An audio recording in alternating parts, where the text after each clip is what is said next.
The definition of monomials.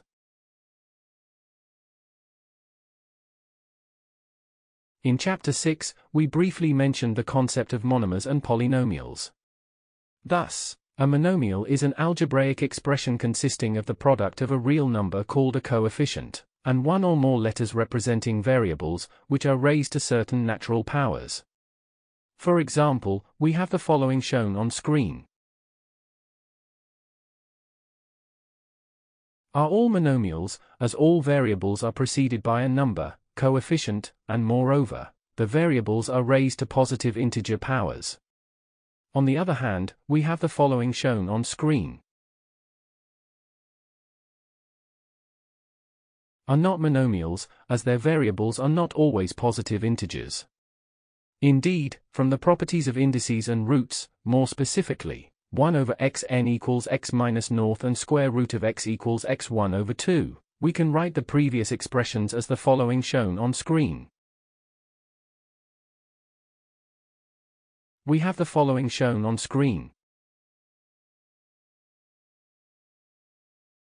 Since the index of x in the second expression and that of y in the first and third expressions are not positive integers, y has a negative integer index, while x has a rational index, they are not monomials. Example: which of the following algebraic expressions is a monomial? We have the following shown on screen.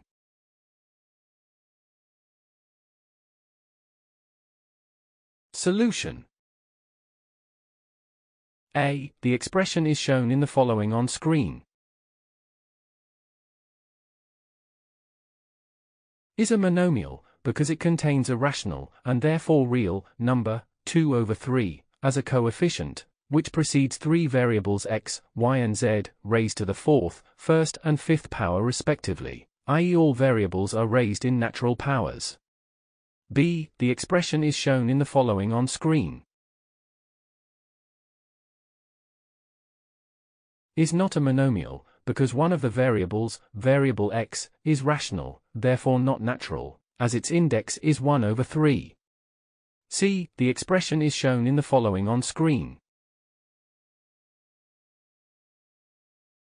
Is a monomial, because it contains a rational, and therefore real, number, minus 4 over 3, as a coefficient, which precedes two variables, a and b, raised to the first and seventh power respectively, i.e. all variables are raised in natural powers. D. Apparently, the expression is shown in the following on screen. Is not a monomial as the indices of its variable b are not natural. However, by means of a few transformations, given the condition that b must not be 0, we obtain a monomial, because we have the following shown on screen. Hence, variable b is simplified. That is all for lesson 11.1.1. To continue this tutorial, please watch 11.1.2, the definition of polynomials. Thank you for watching. Make sure to like and subscribe to keep up to date with new videos. For more information, calculators, and tutorials, please visit www.icalculator.info.